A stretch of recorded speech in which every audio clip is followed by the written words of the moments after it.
The last time I walked into that house, I left with nothing but a bruise on my face and no legal right to my own name. 14 years later, they sent me a dinner invitation. No apology, no signature, just one line. Friday, family only. And like a fool, I went. The wine was smooth, the chandelier sparkled, my mother smiled like nothing ever happened. But when I woke up in a windowless room with no ID, no phone, and no way to prove who I was, I realized something chilling. They hadn't invited me back. They'd summoned a ghost, one they planned to erase, again. What they didn't expect was that this time the ghost came with a name. And proof. The envelope was thick, white, unmarked. No return address, no postage stamp, just a crimson wax seal pressed into the back, the kind you see in old family movies before someone gets disowned or married off. Inside, one sentence written in calligraphy too neat to be loving. Dinner, Friday, family only. No signature, no warmth, just that. I held it over the trash can longer than I'd like to admit. But something in the way the Y curled, just sharp enough to sting, made me hesitate. That and the silence that followed. No text, no call, not even my name. They didn't ask for Savannah Monroe. They summoned something else. So I flew. 14 years since I left Illinois. Since they threw me out with nothing but a duffel bag and a shattered last name. Since Vera tore my college acceptance letter in half and Charles said nothing at all, just turned off the porch light and left me standing in the rain like bad memory. But the Monroe estate, it hadn't changed. The front gate still groaned open like it resented being touched. The hedges trimmed like military cuts. The fountain still spat water like it was sick of remembering who paid for it. I stood outside the massive front door for one long breath, then knocked twice. It was Martha, the housekeeper, who opened it. She froze. Her eyes went to my boots, then to the faint scar near my left brow, then back to my face like she was waiting for me to vanish. "Miss Savannah," she whispered. It didn't sound like a welcome. It sounded like a question. "They still call me that?" I asked. She didn't answer, just stepped aside. Inside, the air smelled like lemon oil and long-forgotten lies. Vera appeared first, descending the staircase like it was a stage. Cream-colored silk, diamonds that caught the light too easily, and a smile that never touched her eyes. "Savannah," she purred, "you've grown into such restraint." "I work in data logistics," I said. "Lots of spreadsheets, very glamorous." Charles followed behind her, older, slower, still silent. His silver tie pin gleamed like a promise he never kept. He opened his arms like maybe he meant to hug me, then thought better of it. "Thanks for coming," he said, and I almost laughed. They led me into the dining room. Crystal chandeliers, candelabras, the table too long for 3 people. One setting was missing, Logan's. "Will Logan be joining us?" I asked. Vera's wine bottle paused mid-pour. "He's away, business trip." "Right." She filled my glass with Pinot Noir, deep red, almost theatrical. We made small talk. They asked about my job, complimented my shoes. I answered in monosyllables. I watched their hands more than their eyes. Vera's didn't tremble. Her movements were too smooth, too rehearsed. I took one sip of wine, just one. It burned hotter than it should have. The chandelier split into 3. I blinked. My vision shimmered at the edges like heat rising off pavement. Vera was watching me, too closely, too still. And then I saw them, the gloves. White, satin, clean. She hadn't worn them during dinner. I stood. "Excuse me," I murmured. My knees buckled. The room wobbled. The floor pulled away. The last thing I saw before darkness claimed me was Vera's smile. Poised, pleased, predictable. The kind of smile a queen gives right after burying her final pawn. When I woke up, the world was smaller. 4 walls, no windows, a single bulb hanging overhead like a tired eye. My head throbbed, not from the wine, but from something deeper, chemical, designed. My wrists ached, not from being tied, but from how long I had been still. There was no phone, no ID, no purse, just me and a small wooden table. On it, like a sick joke, sat an object I hadn't seen in a decade. A butterfly hairpin, gold, bent on one wing. It used to be mine, but I hadn't brought it. They had planted it, not for nostalgia, for misdirection. This wasn't a reunion, it was a disappearance in progress. When I finally escaped, don't ask how, it took 2 hours, a ride from a stranger, and a burner phone to reach someone I could trust. Her name was Monica Reyes. Sharp, mid-40s, no makeup, one chipped nail. A lawyer who'd gone private after leaving federal litigation. The kind of woman who only blinked when facts bled. She sat across from me now, scrolling through files in her office that smelled like old paper and printer ink. "You're not in the system," she said. "What do you mean?" Monica looked up. "You're not listed anywhere in the Monroe Family Trust. Not now, not ever." My throat dried instantly. "That's not possible." I thought the same, she said, so I dug deeper. She turned the screen toward me. There it was. Monroe Family Trust. Dated 2009, beneficiaries Logan Monroe, 100%, no Savannah, no mention, not even an asterisk. But, Monica continued, look at this, older copy, archived from 2008. She pulled up the next file. There I was, Savannah L. Monroe, one-third beneficiary, conditional upon no alternate will. I stared at it, my name bold, legal, real. Then she tapped the third document. And this, 6 months later. Same document, same trust, no Savannah, gone, erased like a typo, replaced by silence. My voice trembled. I was 17. Monica nodded. Exactly. And under Illinois law, a minor cannot be removed from a trust without court approval and representation. She pulled up another tab. And yet, no court record, no legal motion, no judge's signature. Just a date, just a forgery. I leaned back in the chair, dizzy with realization. You said this isn't just about inheritance? She nodded slowly. Savannah, this is fraud, coercion, potential conspiracy if the removal was part of a larger deal. She clicked one more file. 3 weeks after your name disappeared, the Monroe Group received a $20 million investment from a Dubai holding company. Her voice went quiet. That contract only went through after the beneficiary change. I said it before I realized that they sold me. Monica didn't answer. She didn't have to. I closed my eyes and saw it again. Vera's gloves, the wine, the calm in her voice. They hadn't just tried to forget me. They had leveraged me, cut me out like a liability, wiped me clean like I was dirt on a mirror. I opened my eyes. My hands were fists. Monica leaned in. If we can prove this signature was forged and that you were a minor with no representation, then the trust is invalid, I finished. And everything they've built on it, she added, liable. She handed me a copy of the document, the amendment with my forged signature. The curves of the letters looked like mine, but there was something off, too round, too soft. It was a child's mimicry of confidence. I wasn't just erased. I was replaced. The crash site was nothing more than a memory on the map now. A stretch of cracked asphalt near the edge of Wicker County, just outside Chicago's suburban sprawl. Rusted fence, faded tire marks, damp leaves clinging to a past someone tried too hard to erase. But the road still remembered. I pulled over near mile marker 204. Rain tapped against the windshield like a nervous whisper. The kind that knows a lie has finally been found out. This was where they said it happened, where I, Savannah Monroe, had supposedly driven off the road, slammed into a tree, and been found unconscious in the driver's seat, with enough narcotics in the back seat to drown a dozen futures. Only, I'd never been in that car, and I sure as hell didn't carry heroin in my glove box. I stepped out of the car. The gravel crunched beneath my boots like bones cracking in protest. The smell of wet metal and mud clung to the air. A silver pickup sat waiting a few yards ahead. Out stepped Derek Hayes, tall, lean, in a government-issued jacket, carrying a hardened case under one arm and suspicion in his eyes. You look worse than you did in El Paso, he said. And you still owe me for that mess, I replied. He smirked. So what's this about? Why am I standing in the rain, off the books, at a place the cops forgot? I pointed at the curve in the road. This is where I supposedly died. Derek didn't flinch. He walked to the spot where the guardrail had been replaced, crouched, and flipped open his tablet. Impact angle was off, he said. Left front corner hit first. Car spun counterclockwise. Airbags deployed. I nodded. But here's the weird part, he added. Driver side airbag deployed milliseconds before actual impact. Premature trigger. Means it wasn't responding to a crash. It was responding to something else. He tapped again, zooming in. Blood found on the passenger headrest. Not yours. I froze. You tested it? He gave a half nod. Ran it myself. Not a match. Not even close. I stared at the spot where they said I had passed out. Where they claimed my fingerprints were smeared across the steering wheel. So if it wasn't me, who was it? Derek didn't answer. Instead, he handed me a sealed envelope. Inside was the preliminary crash report, mostly redacted. At the bottom, victim female, identity unconfirmed. I nearly laughed. If I wasn't identified, how did the news reach them? Who told the family it was me? Who planted the butterfly clip from my childhood in that car? And then came the second blow. Derek's phone buzzed. He pulled it out and narrowed his eyes. Security cam footage. You asked me to pull from the nearest crossroad. He turned the screen toward me. Grainy, black and white, but clear enough. A man in a dark hoodie sprinted from the trees behind the crash site. He didn't run toward help. He ran toward a black SUV. Its headlights were off, engine already running. Timestamp 7 minutes after the recorded time of impact. I leaned closer. The gait, the shoulders, that slight limp on the right foot from high school football. Logan. Derek frowned. Your brother? He was supposed to be in New York. I swallowed hard, my stomach tightened. He lied.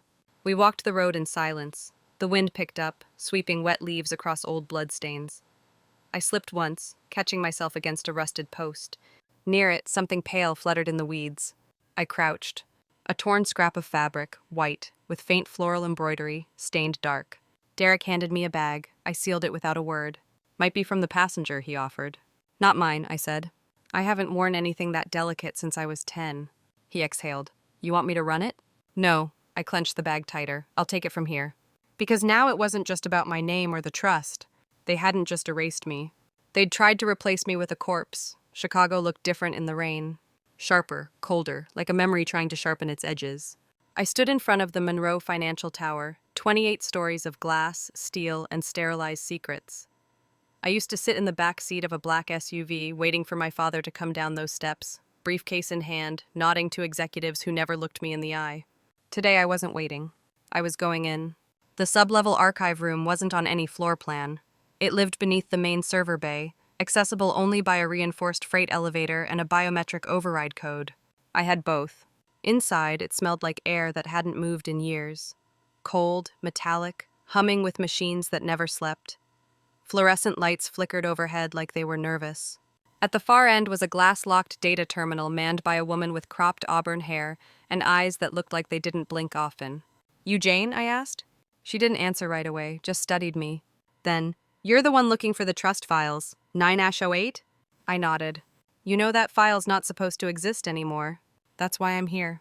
Jane stepped aside, typed in a string of commands with fingers that moved like clockwork, and pulled up a screen filled with dates, numbers, and digital silence. They told me to purge this archive 2 years ago, she said. Said it was part of routine compliance. But only your name was deleted. Not Logan's, not Vera's, not Charles's. Why didn't you delete mine? Jane glanced at me. Because the math didn't add up. She pulled up the 2009 amendment to the Monroe Trust. I leaned in. The signature read, Savannah L. Monroe, October 12, 2009. The curves looked familiar, but wrong. Too round. The capital S tilted left. I was right-handed. That's not my signature, I said. Jane nodded. Pressure pattern's off too. Pen lift too soft, like a teenager trying to copy confidence. Then she slid a second folder toward me. This was supposed to be shredded. Inside was a physical copy of the same document, but this one had metadata still attached. Digitized from an original, time-stamped. October 16th, 2 days after I was supposedly removed, 1 day after the investment deal with Dubai closed. They forged the timeline, I whispered. They didn't expect anyone to ask questions, Jane said. She reached under the desk and handed me a flash drive. I mirrored the original logs just in case. Why help me, I asked. Jane's jaw clenched. My mom used to clean your house. Vera fired her after 23 years without warning. She died 6 months later. No pension, no goodbye. That was enough. By midnight, I'd sent both versions of the file, digital and scanned, to Monica. She looped in a forensic handwriting expert I trusted from a mission long ago. The message came back 2 hours later. Savannah, it's not your signature. 92% confidence, wrong angle, wrong pressure, wrong pen grip, forgery. I stared at the screen. For years, they'd buried my name under lies, money, and silence. Now I had the ink. Now I had the file that wouldn't burn. Now I had the truth, and it was signed in their own blood. Because you can erase a person from paper, but you can't unwrite what you were willing to fake just to forget her. The courtroom didn't echo. It absorbed. Every cough, every breath, every rustle of paper folded into the oak-paneled walls like secrets being swallowed whole. San Mateo Superior Court, Room 4, Monday morning. Rain tapping soft against the windows like even the sky wanted in. I didn't sit in the front row, didn't need to.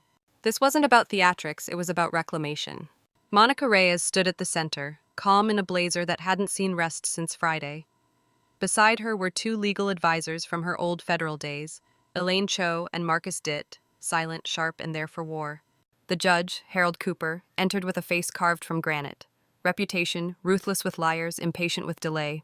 He didn't smile, didn't need to. Proceed. Monica cleared her throat. No dramatics, just steel.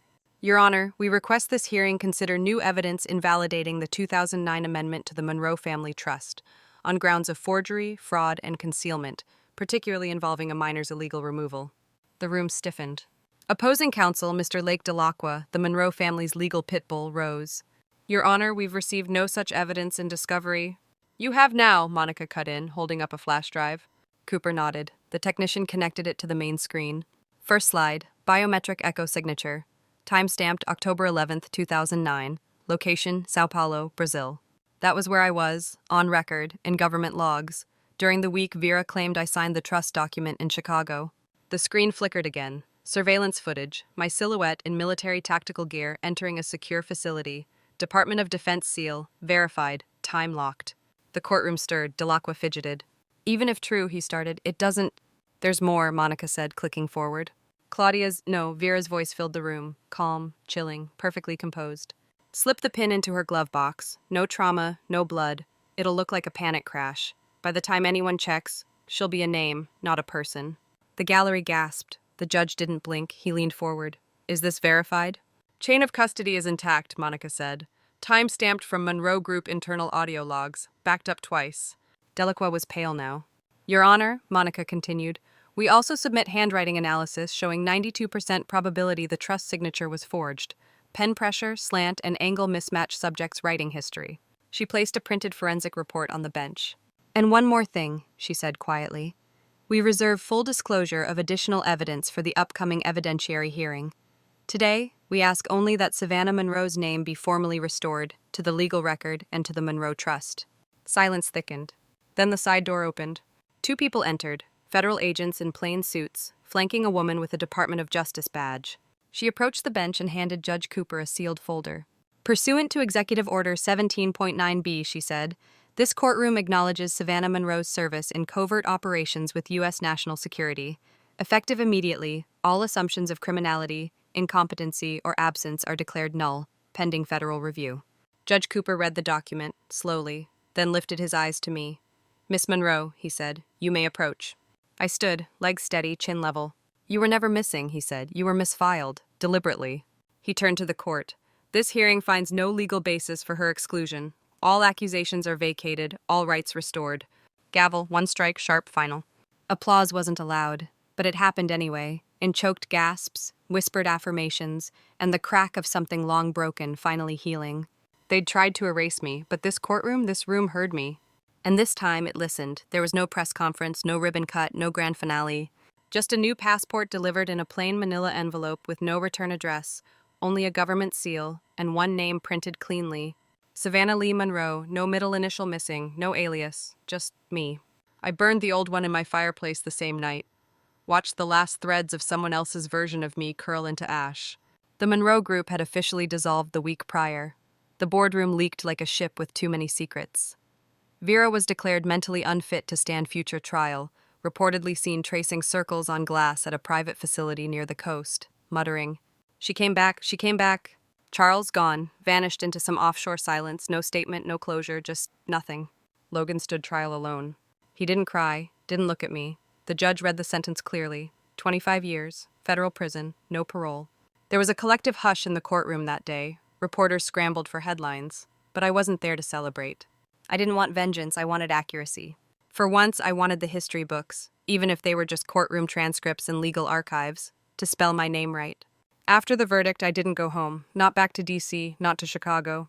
I drove north, through winding roads and fog-drenched woods until I found it. A lakeside cabin in Maine, barely marked on maps, tucked against a glassy shoreline where snowflakes danced like whispers.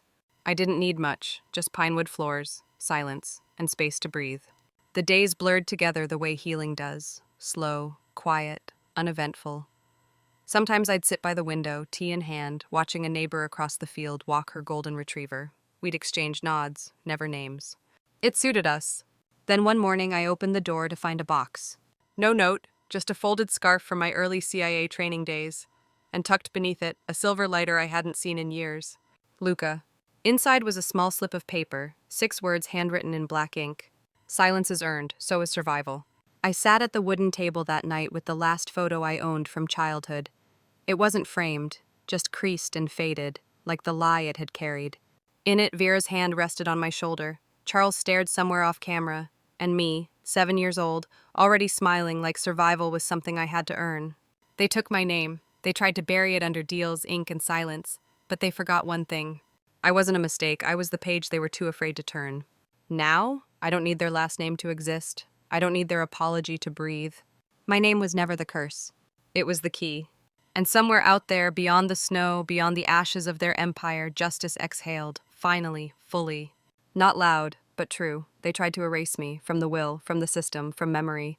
But I came back, not for revenge, for truth. I didn't ask for their love. I asked for the record to reflect who I really was. Not the failure they painted, not the lie they buried, but the survivor they didn't see coming.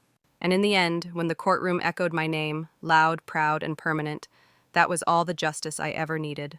Because some names aren't meant to be remembered kindly, just correctly. If this story resonated with you, hit subscribe for more real, raw, and powerful stories about reclaiming your voice. And drop A in the comments if you know what it means to take your name back.